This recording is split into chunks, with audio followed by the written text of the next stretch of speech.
Assalamualaikum warahmatullahi wabarakatuh. Perkenalkan, nama saya Imam Jamaluddin Al-Haq dengan NIM awal 25 dan NIM akhir 009.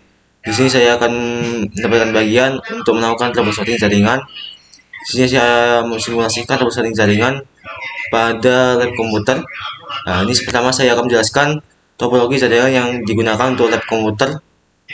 Yang pertama, untuk sumber internetnya kami menggunakan ISP atau Internet Service Provider, kemudian kami hubungkan ke router yang akan dibagi ke beberapa switch. Nah, untuk switch yang pertama di sini akan dibagi untuk PC admin. Untuk PC admin digunakan nanti untuk melakukan konfigurasi ke router utama, kemudian akan switch juga dicabangkan ke router wireless. Nah, juga untuk router wireless akan dikonfigurasikan oleh PC admin. Nah, kemudian di switch yang kedua di sini akan membagikan konfigurasi dari IP secara DHCP ke setiap PC yang ada di sini. Nah, di sini kami mengadopsikan tipe topologi dari tipe tree, yaitu dari cabang kemudian dicabangkan lagi. Kelebihan dari topologi tipe ini, jika salah satu kabel yang menghubungkan ke PC antara switch ke PC itu putus, PC yang lain itu masih mendapat internet. Tapi jika kabel yang menghubungkan di antara switch ke router putus, semua PC tidak akan mendapatkan internet. Tapi juga itu juga untuk mempermudah jika kita troubleshooting. Sama jika PC pertama ini tidak mendapat internet, itu cuma ada dua kemungkinan untuk masalahnya. Yang pertama, jika kabel yang menghubungkan ke switch itu putus atau tidak, itu kemungkinan kedua itu yang kabel yang menghubungkan dari switch ke router itu putus. Cuma itu saja untuk jika PC 1 tidak dapat internet, kemungkinan kecilnya. Nah, di sini kami berencana untuk menambahkan PC baru 99 PC dan menambahkan satu switch untuk mendistribusikannya. Dan juga saya juga akan menambahkan IP DHCP baru, yaitu menambahkan IP dengan IP-nya 192.168.20 dengan rentangnya itu dari 2 sampai ke 254. Oke, langsung saja ke simulasinya. Di sini saya simulasikan untuk menggunakan Oracle VirtualBox. Ini saya langsung ke virtual routernya. Ini masih proses. Untuk melakukan konfigurasi ini, seumpama laptop saya itu sebagai laptop admin yang melakukan konfigurasi dari router pusat ini. Oke, ini sudah masuk. Ini pusatnya. Kemudian saya akan masuk ke Winbox ya sebagai software untuk melakukan konfigurasinya. Winbox. Nah, setelah masuk ke Winbox, ini masuk ke konfigurasi routernya. Saya konekkan. Nah, kemudian di sini untuk menambahkan IP dan JP baru, pertama saya masuk ke menu IP, masuk ke menu address. Saya tambahkan IP address yang baru lebih dahulu. Jadi saya tambah untuk IP-nya 192.168.20.1 karena ini satu itu sebagai gateway-nya, 124 itu sebagai subnet mask-nya. Untuk interface ini disesuaikan, ya bisa dilihat di sini. Kami simulasikan untuk port yang pertama itu untuk menghubungkan dari router ke ISP Internet Service Provider. Untuk yang kedua itu untuk PC switch yang menghubungkan untuk PC admin dan wireless router. Untuk yang ketiga itu digunakan untuk yang PC yang lama. Bentar, saya blok dulu. Saya pilih yang merah. Ini PC lama. Oke, kemudian saya tambahkan teksnya.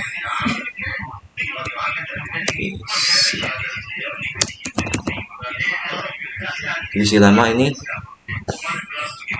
Kemudian saya akan tambahkan untuk switch dan untuk PC yang baru. Switch PC baru di sini. Dan contoh ini pertama saya tambahkan satu PC terlebih dahulu.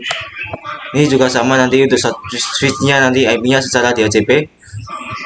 Ya, kami milih IP secara DHCP karena kelebihan dari IP DHCP itu fleksibel. Jika ingin menambahkan IP perangkat baru, jika menambahkan saja perangkat yang baru, menggunakan IP dia secara DHCP yang baru atau enggak, di sini IP poolnya itu kan masih banyak. Ini cuma ada 9 PC, sedangkan IP poolnya itu bisa menampung sampai ke 250-an PC lah, masih banyak. Ini jika menyesuaikan dari port dari switchnya bisa menampung seberapa banyak, karena di sini saya menambahkan switch baru saja karena itu lebih efisien, karena agar tidak sinyalnya itu jaringannya tidak terbagi terlalu banyak, itu nanti akan menurunkan kecepatan dari jaringannya.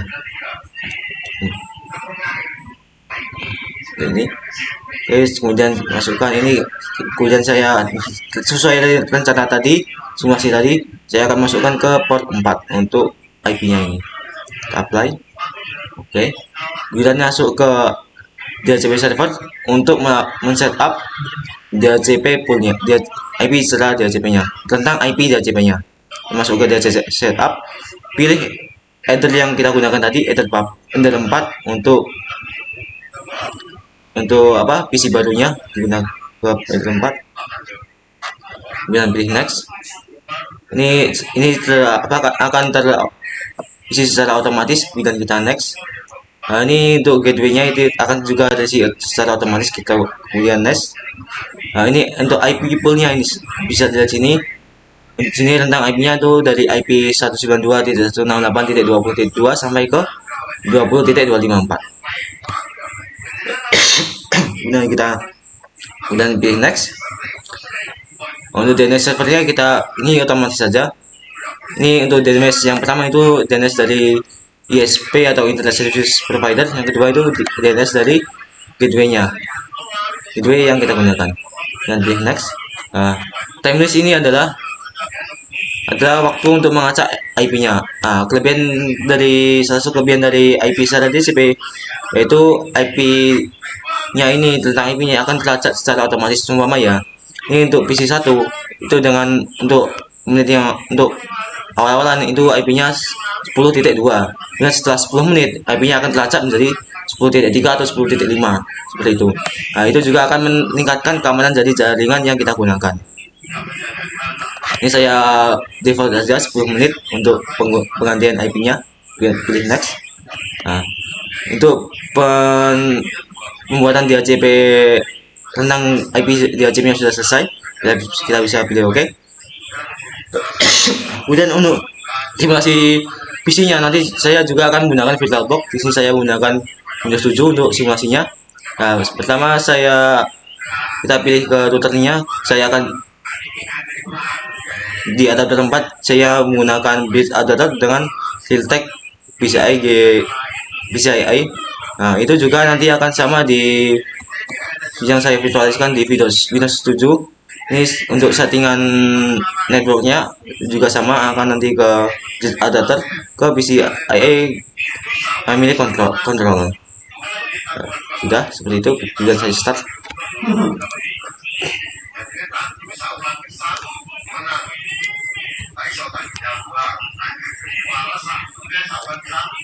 Ini brand normal.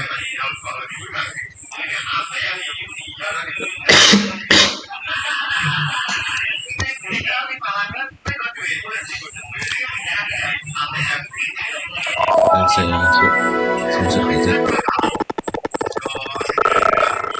Kita tunggu. Nanti akan muncul di sini untuk internetnya. Nah, di sini networknya sudah ditambah, sudah bisa diakses. Coba saya masuk ke menu settingan konfigurasi jaringan, ke change order setting. Network, coba saya lihat IP dari PC virtual ini, coba ke status. Nah, bisa lihat ini gateway-nya sama seperti tadi, gateway-nya 192.168.20.1 dan IP-nya tercatat secara otomatis. Itu ini di sini laptop ini mendapatkan IP setelah IP 20.254. Oke.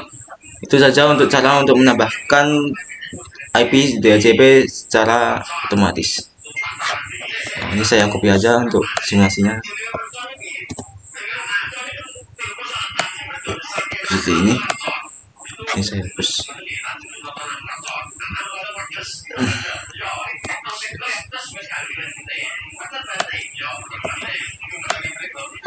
Di sini sudah ini semua ini skip aja ya. Saya ini skip aja sampai ke langsung hasilnya aja.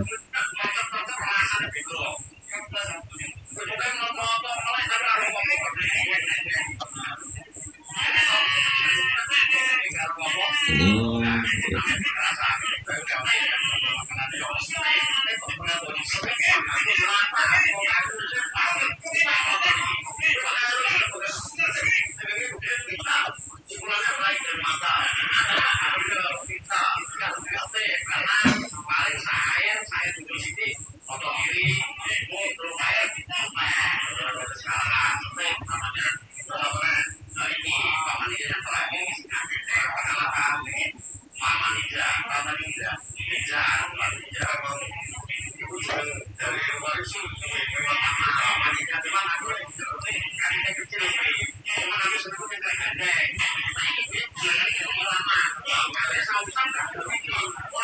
oke, nanti hasilnya untuk pemetaan topologinya akan seperti ini. Saya akan nambahkan di sini warnanya biru aja. Oke. Set.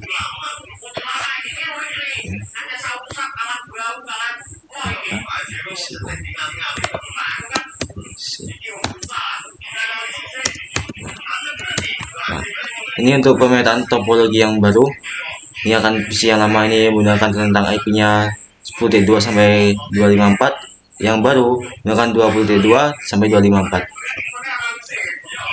Oke, seperti itu. Untuk video ini tuh setelah itu menambahkan IP secara DHCP langsung ke untuk pembuktiannya. Nah, bisa dilihat di bisa dilihat sini laptopnya sistem virtual Windows 7 ini sudah mendapatkan akses internet. Saya lihat di sini, saya coba masuk ke network yang centernya, masuk ke change adapter setting. Nah, di sini sudah untuk virtual untuk Windows 7 ini sudah terhubung ke internet dari network ini.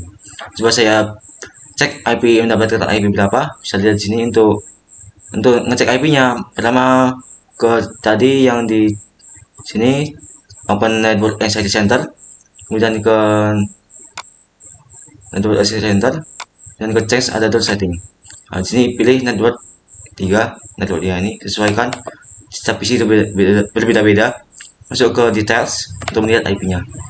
Dan di sini laptop ini komputer virtual ini mendapatkan IP 20.254. Ya, karena di sini itu menggunakan DHCP, IP-nya itu akan mengacak secara otomatis. Nah, dan gateway-nya sudah seperti yang kita set tadi, itu menggunakan 20.1.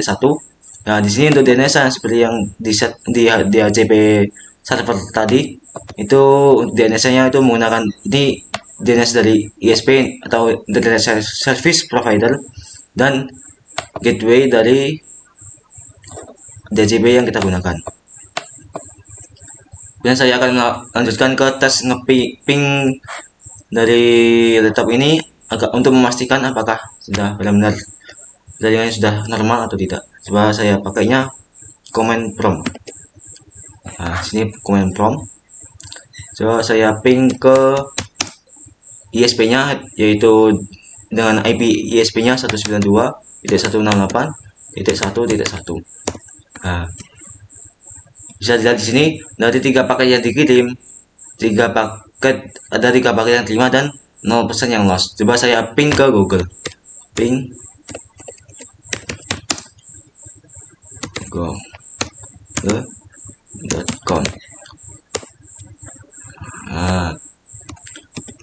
Nah, juga di sini untuk ping ke Google itu normal. Ya, dari 3 paket yang dikirim terdapat 3 paket yang diterima dan 0 yang lost. Itu jadi indikator itu jaringan yang kita gunakan itu normal dan internet yang kita gunakan itu tergolong cepat. Oke, itu saja untuk cara untuk melakukan penambahkan DHCP di sini, menambahkan DHCP untuk komputer yang baru di sini. Untuk komputer yang kami cetakan akan dipasang baru. Oke, itu saja. Kemudian akan lanjut ke troubleshooting.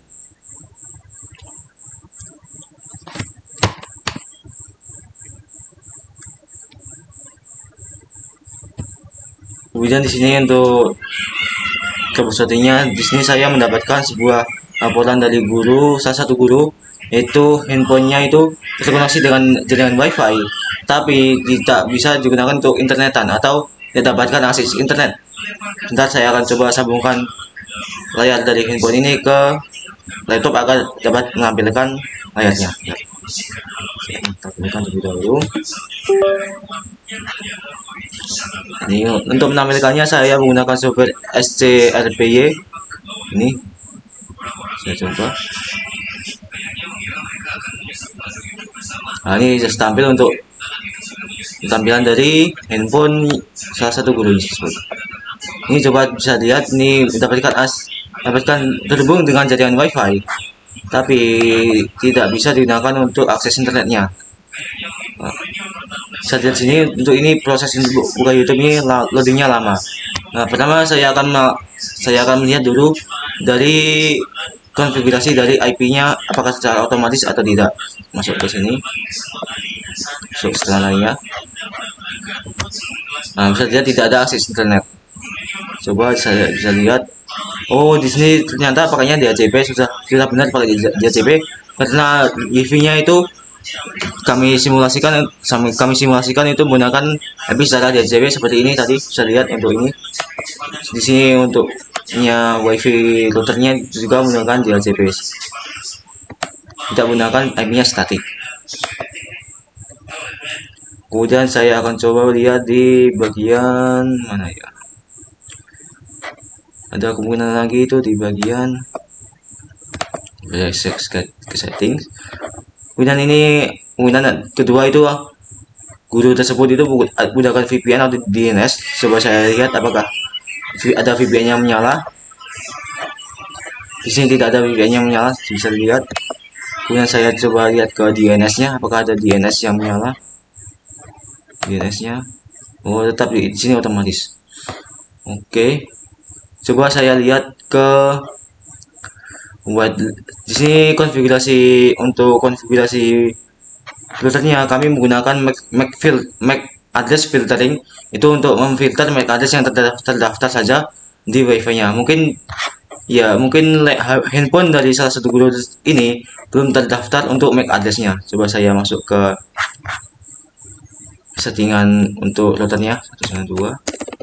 Ini untuk settingan setiap provider itu beda-beda. Di sini saya menggunakan Indihome. Untuk Indihome misalnya itu 192.168.1.1 untuk konfigurasi routernya. Ini saya masuk ke admin.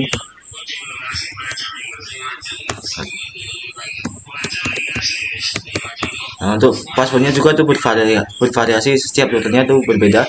Coba saya login. Untuk HP-nya itu mereknya itu Redmi Note 13 5G. Coba saya lihat ke wireless statusnya, ke Wi-Fi client list. Oke, coba saya lihat. Nah, di sini untuk Redmi Note 13 5G itu menggunakan MAC address-nya 02389408. Saya lihat 9408 gitu aja. Coba saya lihat di max filteringnya apakah sudah terdaftar atau belum. Masuk ke security max filtering. Saya lihat ini 980897. Bisa lihat di sini untuk MAC address dari handphone dari guru ini belum terdaftar di MAC filtering di sini. Maka dari itu saya akan mendaftarkan MAC address dari handphone guru ini ke MAC filtering. Untuk mendapatkannya cukup mudah, masuk ke status, ke wireless status, kemudian Wi-Fi client list. Kita cari nama dari handphone yang digunakan. Di sini handphone yang digunakan itu Redmi Note 13. Kita copy aja di sini untuk MAC address-nya. Kemudian saya masuk ke security lagi, ke MAC filtering. Kemudian ke di sini kita pilih add untuk mendapatkan MAC address yang baru. Kita beli add, terus scroll ke bawah. Nah, di MAC address kita isi dari MAC address dari handphone tadi. Kita pastekan di sini aja. Oh, belum copy ya. Oh, belum copy. Sebentar, saya copy lagi. Wifi client list. Kemudian saya copy, salin ke security, ke max filtering. Nah, saya ke bawah lagi di sini. Control, kita pilih add terlebih dahulu, kemudian pilih MAC. Di MAC addressnya pilih pastekan MAC address dari infonya. Untuk start time-nya kita biarkan otomatis, dan end time-nya otomatis juga. Nah, untuk di sini enable, ini pilihan enable disable, pastikan dipilih enable agar MAC filtering ini aktif ketika kita tambahkan. Kita apply. Nah, di sini bisa dilihat sudah ditambah untuk MAC address-nya. Ini di paling pojok paling bawah. Nah, jika sudah ditambah, coba saya lihat di handphonenya apakah sudah dapat akses internet.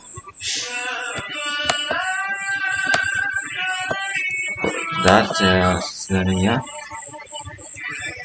coba saya on off kan. Nah, bisa lihat sini sudah ditambahkan akses internetnya. Coba saya lihat apakah sudah mendapatkan IP dari untuk. Nah, bisa lihat sini sudah mendapatkan alamat IP yaitu 1.3 192.168.1.3 untuk alamat IP-nya. Coba saya cek untuk akses internetnya apakah sudah normal.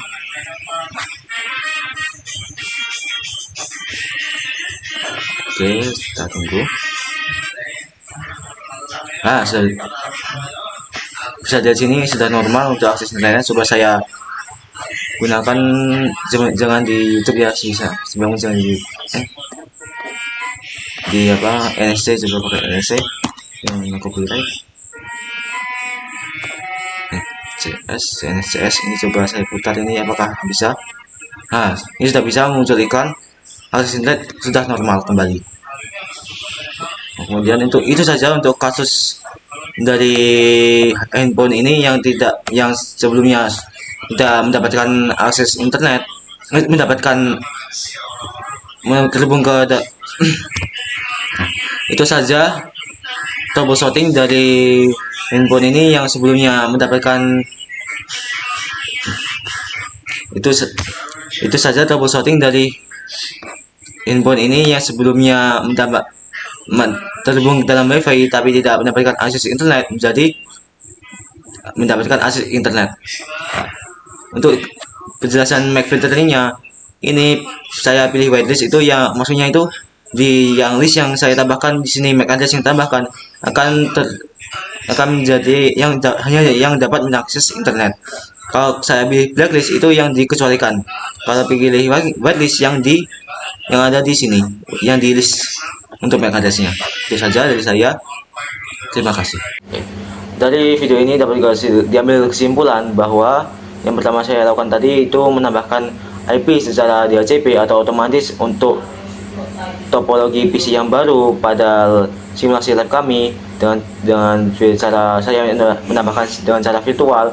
Kemudian saya juga mengetes konektivitas dari salah satu PC secara virtual juga dengan menggunakan perintah ping. Kemudian saya juga melakukan troubleshooting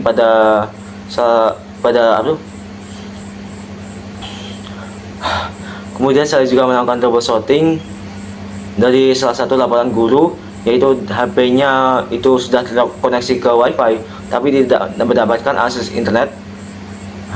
Kemudian saya sudah atasi seperti yang saya lakukan tadi di video ini. Itu saja dari saya. Sekian. Wassalamualaikum warahmatullahi wabarakatuh.